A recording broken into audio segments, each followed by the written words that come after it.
everybody. This is Frederick and Gene Watts. It is June 29th. And this is 1160 Seconds, our Mexico edition. So we're waiting for everybody to come in. We're actually, out of town. That's so, why. hey, everybody. So we are on our alternate means of producing.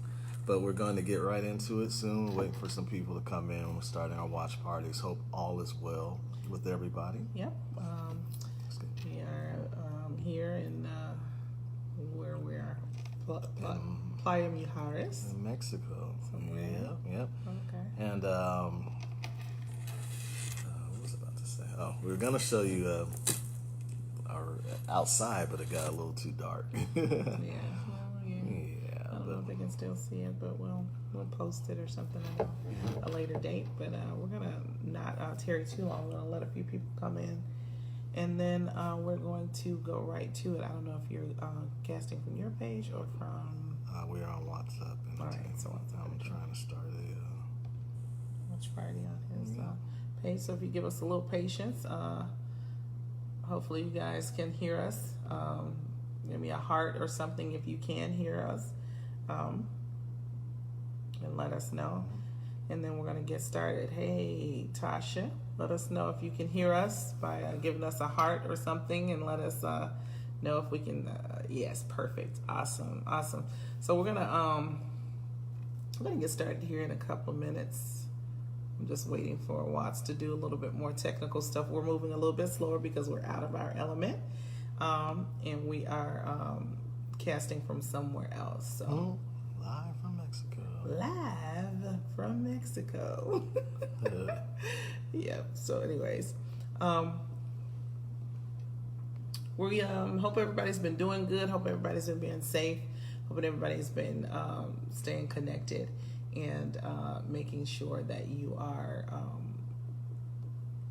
That you are connecting to your loved ones, especially during this time. A lot of people are feeling very isolated still, even though some people have emerged from quarantine. Really, we shouldn't be, we're in Mexico going, you really shouldn't be out in the streets. We're not really, I promise you, we're being very safe. I am so extra. So we're being really safe right now. And we appreciate all of, our Facebook comments and concerns and all of that. We appreciate all of you guys. Keep us in your prayers, though. Yeah. So we're going to get ready to get started and get into it.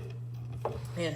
So usually we can see your comments and everything, so we really can't see it tonight because how we're casting, but we can definitely see your heart. So continue to like and tap, and please share this either while we're live or with somebody that you think will enjoy what we're going to talk about tonight. Yeah, we can actually see their comments. So anyways, let's get going, and we're going to talk tonight about Stay in My Corner. Stay in My Corner. We're talking about staying in my corner. There's actually a song that's called Stay in My Corner. A very old song, so I just kind of dated myself probably because that was when I was like a little bitty kid. Right. All right, so we're talking about staying in your corner. So what is tell me or share with us what your thoughts are about staying in my corner. In marriage and in any relationship, is you really need to have the support of your spouse, of your family, of the ones that you love, and it's important. And when you have somebody in your corner, you have the support that you need to go about your daily day. And when we came up with this, it was an analogy of a boxer. A boxer doesn't go into a fight by itself. A person may train for it, they may prepare for it, and even all through the preparation and all the way up to the actual fight, he has a team. He or she has a team. And then in his corner or her corner, when it's time to recharge, to react, to game plan for the next round, absolutely, they have a team. He's not by himself. Yeah. And that's how it is in relationships and in life. Every day can be a battle, or every level there's you hear that in church, there's a new devil. So it's good to have your spouse in your corner, the person that you love supporting you, because in marriage especially, it's a team effort. Absolutely. And whether you are in the battle or whether someone or your spouse is in the battle, you're the person that's boxing, or maybe you both are in a battle. Maybe you're both experiencing some things, and we're going to share a little bit about different ones that are in things, some biblical couples that we can kind of make a connection to. But if your husband is in the battle, if your wife is in a battle, and you are there, that's not the time to jump ship. That's not the time to leave. That's not the time to leave them in the battle alone. Because as they're in that battle swinging, you can sometimes, when the boxer, is in the ring, they're right up close on it. They're right up close on the situation. So if you're dealing with something at work, you're dealing with finances, you're dealing with something with one of your children, you're dealing with something with money, or whatever the issue is, parents, other relationships, that person that's right there in the thick of it may not be able to assess things. They're taking it blow by blow and play by play. But that person that's on the sidelines, that's right on outside of the ring, they are looking right into that ring and saying, oh, okay, I see this person is doing this, or I see that's doing that. So you got to bob to the left or bob to the right, or you got to give them, come up, give them an uppercut, or whatever it is. And they, massaging their shoulders, you can do this. And they're cheering them on. You doing the right things. You doing the right things. Okay, try to do this. Motivating that person. And the same thing, when you're doing that type of, using that type of analogy, when you're in a battle, when you're in a fight, you got to motivate and you've got to encourage the other person that's in that battle. You can do this, and you are going to make it. We're going to win this thing. Don't give up. I know you're hurting. Give them refreshment, give them water, give them help, give them love. That person is tended to in that corner. They've been beat up, they've been punched, they probably bleeding. They fix it. They just got to fix their eye. They got to, but the person that's on the side, they're fixing that. They're giving them water. They're giving them something to drink. They're giving them relief. They're, giving them motivation. They're in their ear saying the proper things. And you got to be the same way. You got to be in your spouse's corner. And if you're the other spouse, you got to be in your spouse's corner and Definitely. Be that motivator. You got to be the person that's telling them that they can make it. Definitely. And it's also important that, every day when you deal with life, going to work, dealing with ministry, dealing with the kids, you need to recharge. Just like we took this little vacation just to get away. You need to have a recharging. And as when that fighter is going to sit down in his corner, he's getting ready, or she's getting ready to fight again. But he just can't go out there and do it. He has to sit back and recharge. Yeah. He has to sit down and prepare for the next day, for the next battle, the next fight. And if you don't have that person in your corner to recharge, could you imagine a fighter looking over there, and then he has to tend to himself. He has to fix his own cut. He has to get his own water. You're not effective to be able to go out and fight the battle again. Right. And so you have to have and so if your person in your corner is not encouraging you, or is not supporting you, is not looking out for you, then you don't really have the effective tools that you need. Right. And that's important. You need to be able to. We need to have spouses that are supportive, that communicate. And just because in your corner doesn't mean that, you may strategize a different way, and the boxer has got to go out and fight their fight, but you're doing it together. Yeah. And, if you're not together in marriage and in relationships, then it's going to be hard for you to go forward and move forward in the issues of life and the daily activities that you need to be. And that has to be not just physically, but it has to be mentally as well.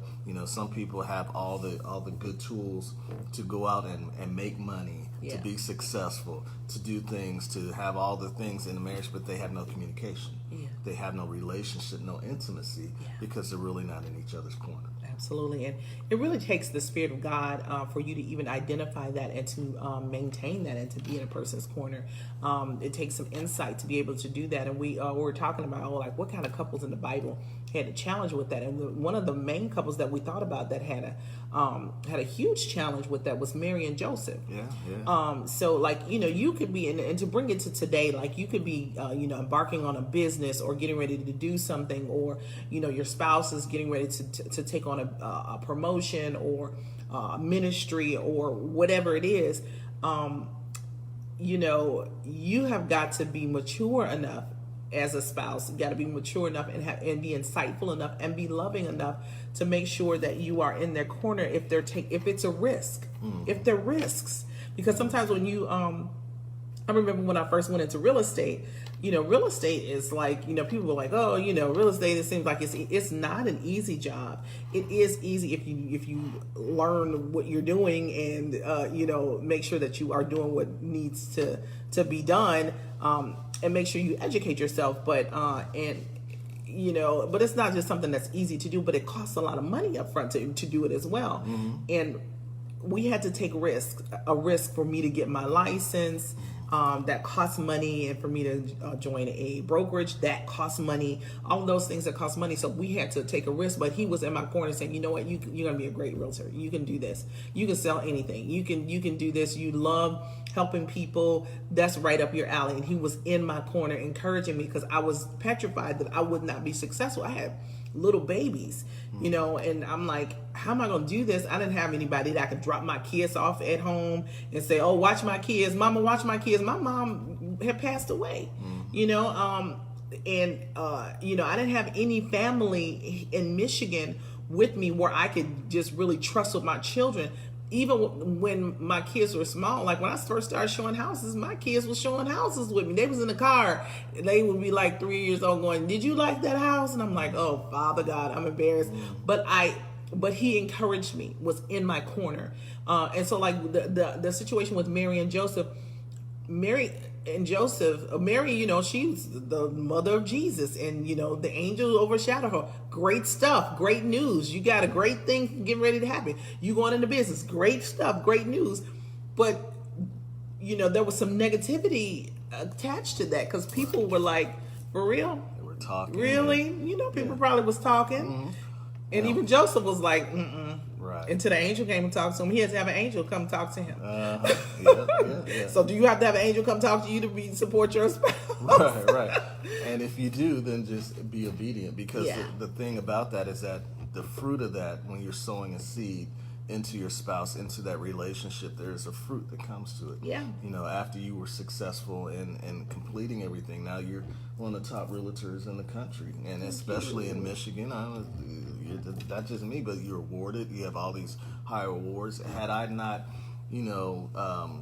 giving you the support, who knows if your potential would have been met, as far as, what God's will for you in that area. Yeah. So it's important that when you are sowing and when you are pushing, and even when you were talking about Joseph had some doubts, he had some issues, but he stayed in Mary's corner. Absolutely. And that's the part that's most important, because the fruit of that is that we got a Savior that brought us salvation. Right. Had Joseph, flipped out, and had gone a different way, then the story, the narrative would have been different, because there wouldn't have been a good foundation of how to stick it out, how to stay through, how to be important in marriage. And something I think that the Holy Spirit just really brought to my my mind is that when your spouse is in a vulnerable place, when they're in a place like they are starting something that they're not certain of, they are starting something where they feel weak, they are trying to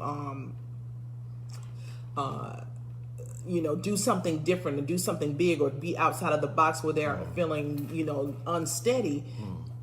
It is really, really important to have somebody who is going to be solid, who's going to rock with them through that time. Because if you don't, I'm sorry, go ahead. No, I just said I like what Kenyatta Brown said, that spousal encouragement is needed on tough journeys. Absolutely. Marriage is a journey, and marriage a lot of times is tough. Yeah. And having the support of your spouse, not to cut you off, is what is a foundation.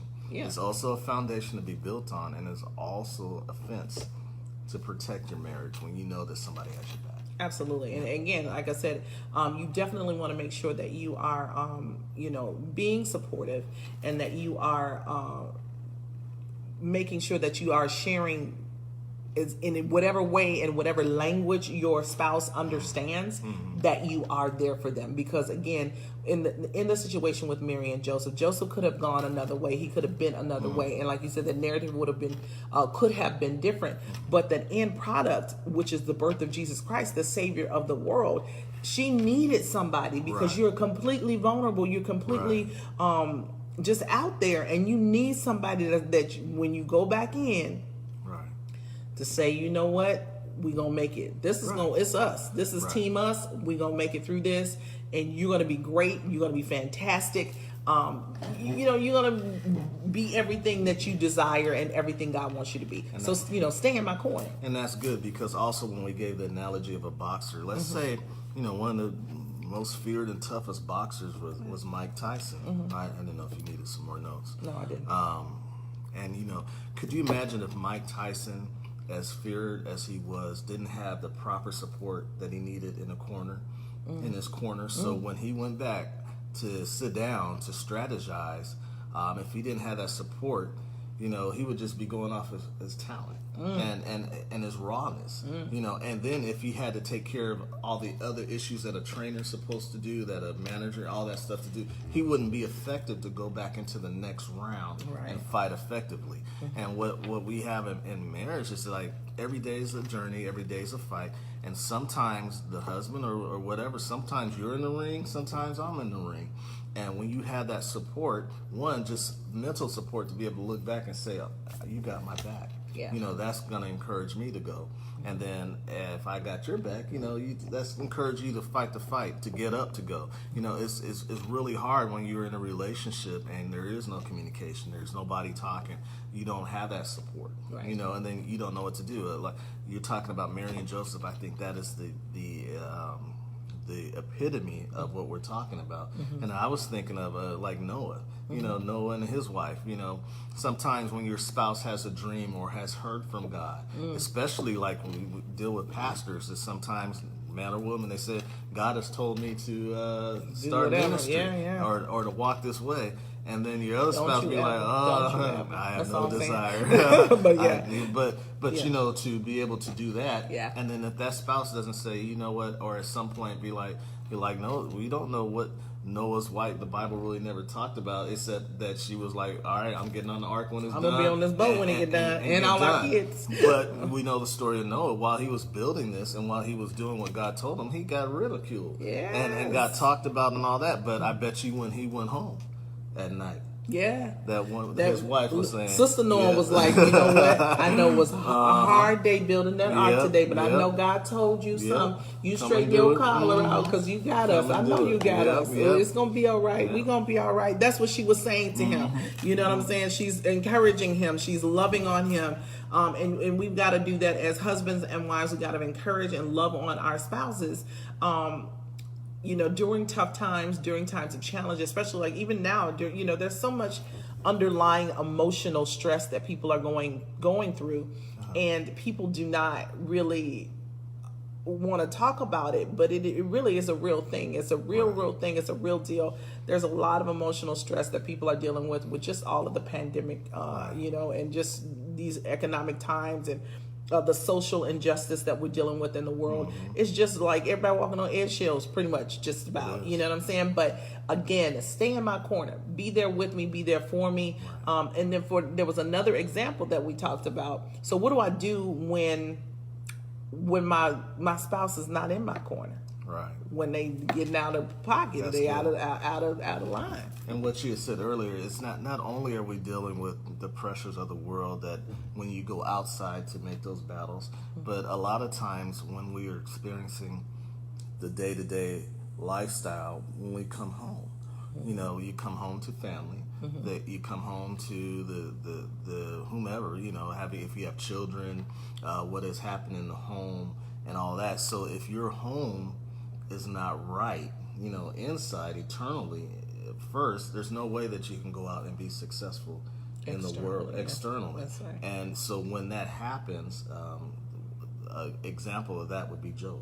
And because how do you handle that spouse or whatever when they're not on the same page, when you don't feel like they're in the corner?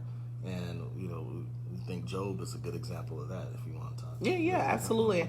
We were kind of just reading and studying over, Job and his wife. And sometimes you have a situation where both of you are in a struggle. Both of you are in a battle. Both of you are in a place of just discontentment. And the same thing with, or just a place of going through, like your family is dealing with financial stress. You and your husband, you both, you're just not, the ends are not meeting, or you trying to come up with something for a dream and it's just not working, or it's just not coming together. You definitely want to make sure that you reference back with Job and his wife and what he got. Of course, you know the story about Job. They got their children and all of his cattle and everything. He lost everything, and then he lost his health. And his wife said, just curse God and die. Just curse God and die. And what he said to her was really something. Mother Shelby's watching. Hey, Mother Shelby, my favorite mama. Her and Mother too. So they my favorites. And Mother Bogart. I'm going on and on. All the mothers boards, y'all know. But anyways, Job said to his wife, they went through the worst trial of their life, and she said, "You know what? Why don't you just curse God and die?" And what Job said back to her, a lot of people kind of misread it. He said, "Woman, you sound like a foolish woman. You sound foolish. You don't sound like the wife that I know. You don't sound like my girl. You don't sound like my boo. You don't sound like, the woman that's been rocking with me all these years. You sound like a foolish person." Right. And that's funny, but to me that pointed out two things. Job's wife had every right to say that. Yes. Because she lost her children. Yeah. That she lost everything that they had built together. Yeah. And she's looking at her husband wither away. Yeah. Out of frustration. And sometimes in life and relationships, as long as you keep living, especially in marriage, you're going to be frustrated. Yeah. You're going to have times when you lash out, when you say things, when you speak your heart, when you have arguments or whatever. And even arguing is okay in couples and relationships when we share. It's what you do next. It's how you answer it. And Job did not be like you said, you go die first. Right. He could have been like, you die. I don't care what you saying. You want me to die? I curse God and die. Why don't you curse God and die? Because you should have died with everybody else. He could have really went off on her and he had a right to. He had a right to, because he was already right. He was suffering. He was already hurting, and he was sick. She at least had her health, and he could have just really went off the deep end in his response. But the Bible says something that's very, very powerful. And it says a soft answer turneth away wrath. Yeah. And even though it may seem like he gave her a harsh, like, you sound foolish, you sound like a fool. No, he said, you sound like a foolish woman. Like, you don't sound like the woman that I know, because you're not a foolish woman. Right. You don't sound like my girl. You sound like somebody that doesn't believe like we believe, that doesn't love like we love, that doesn't pray like we pray. It doesn't honor God like we honor him. And so when you have a soft answer, if your spouse seems like they're not in your corner, you want to have an answer that turns away an argument. Right. That's going to turn away wrath. You want to have a soft answer. In order to get your spouse back in your corner, you got to have, our bishop has been talking about humbling yourself. Bishop Don W. Bishop has been talking about humbling yourself. And you got to humble yourself and give a humble answer when the other spouse is not cheering you on. Right. When they're not supporting you. And that's important, because what Job did and his answer to that was part of his maturation to get through that process. Yeah. Because he was able to softly bring his wife back in. Yeah. And his right was to say the same thing. He could have went the other way. He was suffering. He was sick. He had been for no reason, because Job was a good, honorable man. Yeah. But because of his heart that he loved his spouse, his heart that he loved God most of all first, that no matter what was brought upon him, he was never going to give up. And so a lot of times when we have that love of God, to be able to speak gentle, because they're together. You're one. In a relationship, in marriage, you are one. Yeah. And if you're talking crazy, to your spouse, you're talking crazy to yourself. Yeah. And because he gave that soft answer, they made that through. And we all know the story of Job. He came out better. Absolutely. And guess what? Sister Job was right there with him. Right there. With the better. So, you know what I'm saying? And so, when you're dealing with finances, when you're dealing with the home, when you're dealing with children, even when nobody's perfect, you're going to have your bad days. Yeah. But remembering and just applying those principles of communicating and how you speak to your spouse. Yeah. First of all, as a Christian, as believers, we believe when we do that, we're honoring our spouse, which is also honoring God, because Yes. that's the way He designed it. Yeah. And then it's going to make your relationship better. Absolutely. And there's nothing wrong with having an argument, with having a discussion and fighting, because basically the way that you start an argument or how you start an argument is going to be pretty much how it's going to end. Yeah. You know, you can have a disagreement, honey. I don't think this is right. You're spending too much money. We're doing this. So and so, honey, you're coming out too late. You're spending too much time with your friends. You know, let's talk about this. I don't agree. Let's boom, boom, boom, boom, boom. At the end of the day, okay, we're at it. We go to bed. We go to sleep. And we deal with it the next day because we're in each other's corner. But as soon as I talk to you crazy or say Yes. something wrong to you, then you're putting up walls or you're defending yourself.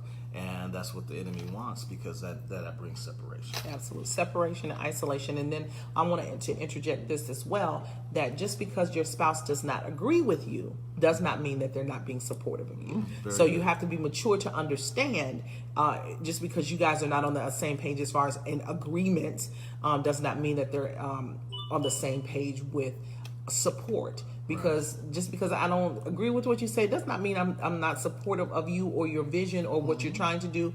I may not agree with the route that we're taking with it, but I'm still going to be on your team. I'm still going to be on board. I'm still going to let and in our home, we believe that the male is the leader. We believe the man is the leader. Even though my husband is okay with me handling certain things or leading certain things, because we're a team, we're a partnership, but he's the ultimate leader of our home. And I submit to that. I humble myself to that. I subject to that, because he's not let us off the deep end, as of yet. You know what I'm saying? So he's been doing a good job for 23 years.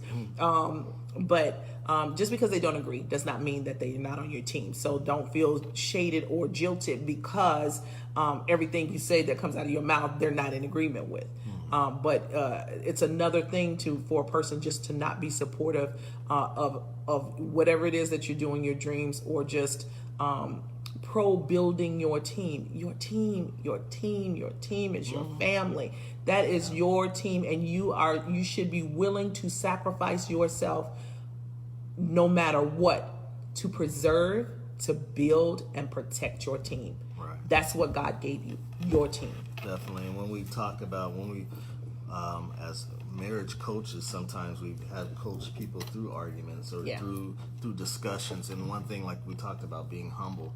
Humbleness is not a sign of weakness. You know, the Bible talks about what the humble get, what comes with that. And it's really wisdom, because in an argument or when you're dealing with your spouse, and I've learned it myself. We've had disagreements when you are not humble and when you want to be prideful, it doesn't solve anything. No. Your arguments extend. Yep. Your communication is broken. You're not able to effectively get to your goal because because sometimes, especially men, will sometimes look at humbleness as weakness. And it's nowhere near weak. It's actually wisdom. And strength. And It strength. takes super strength to be humble. It takes strength to do that. Yeah. And then when you're dealing with your spouse, being humble, really, like we said with Job, it softens their heart. Yeah. It softens the person's heart to where they can listen. And then when you're able to listen, then you're able to effectively communicate. Yeah, absolutely. Yeah. And again, being humble is a sign of great strength. It is not a sign of weakness at all. And sometimes if you want to preserve your team, you got to humble yourself. Nobody, gets an award for being right. You don't get an award, but see, I was right. And we want to be right. We want to be validated by being right. But you don't get an award for that. You don't get a high five for that. You don't get a pat on your back. Most of the time, if you hold out and do not humble yourself and you let pride come in so that you can say that you were right, you will end up losing. You will end up losing your relationship. You will end up losing the respect of the other person. You will end up losing the respect of many, and you will end up losing everything that you've been trying to build with your team. Who cares who's right? Right. Jesus is right. Let God be right, and let God be true, and everybody else be a lie. Right. Because whatever it takes to preserve your family, whatever it takes to preserve your team, whatever it takes to stay in your spouse's corner and to keep your spouse in your corner when they try to get out of your corner, just like Job's wife when she talking crazy, when your spouse is talking crazy and he doesn't sound or she doesn't sound like your boo, and doesn't sound like the person that was loving you all this time or saying that they love you all the time, when they're starting to talk in a crazy way, certainly you got to pray. Certainly you got to have conversations, but you got to humble yourself. And like Job humbled himself. It's, honey, you don't sound like you. Right. Where is this kind of, conversation coming from? Right. You know what I'm saying? And if they're doing, humble yourself. If you humble yourself, then God will. And even, like I said, our bishop has been teaching about humbling yourself. You humble yourself under the mighty hand of God, he will exalt you in due time. If you humble yourself, let me tell you, there's been so many times that I've wanted to say things to my husband, that I've even tried, didn't really know how to say it, but I prayed. And God will put it on his heart, and he would end up coming and saying, you know what? The Lord spoke to me and said that I needed to be this way to you today, or I need to act like this, or I needed to do this, or I needed to say this. And I never had to say it. The Lord spoke to him. And sometimes, he didn't even come and be super spiritual and be like, the Lord told me, the Lord showed me. He would just do something and that I had asked God. He would do something that I asked God to touch his heart about. God would just touch his heart. And again, it wasn't no big, super spiritual moment, but it was just the love of God coming in and touching him, touching his heart, and turning his heart towards me and what I needed. So, and as we're going back to our boxing analogy, one part about being humble in a relationship, if you look at the boxer, a lot of times the boxer's the one out there getting punched in the gut and in the face. Right. He's out there in the battle, and so our spouses are sometimes dealing with certain things, issues, job, work, children, or whatever, and they're out there boxing. So as the boxer, they're out there fighting the fight. Yeah. But when he comes back to the corner, if that trainer says, "Yo, man, you got to jab more to the left, you have to move more to the right," you go. If he doesn't humble himself and take that instruction, he can go and get knocked out because the trainer, the person is seeing the whole thing. Yeah. They can't fight. They not going to be out there fighting, or maybe they're experienced or whatever, but they are able to see the thing. Right. They're able to see the whole. So sometimes if your spouse says, you know what, maybe this is not the best move right now, or maybe this is that and that, sometimes it takes a humbleness. You have to listen, because when you're out there in the fight, out in the battle, you're concentrating on taking the blows, giving the blows, surviving. Yeah. And then your spouse is out there saying, hey, maybe we need to do this. It's in the home. This kid is doing this way. This kid is doing this way. Let's say, what's our best way to parent this? What's our best way to handle this? Well, I've had experience. I got 5 brothers and sisters, or I'm an only child. I know what to, but no, when you're doing it together, and then somebody that's not in that fight, or especially like dealing with, when you're dealing with children, like mom and dad, or mom and son, or daughter and dad, that issue, when you're able to listen to the other spouse, you guys are going in and out, or you're doing this, but this is what I observed. Let's try this. Being able to take good advice from your spouse that may be able to see the whole picture. Absolutely. Well, we hope that this was a blessing to you. We love you all. We are praying for you.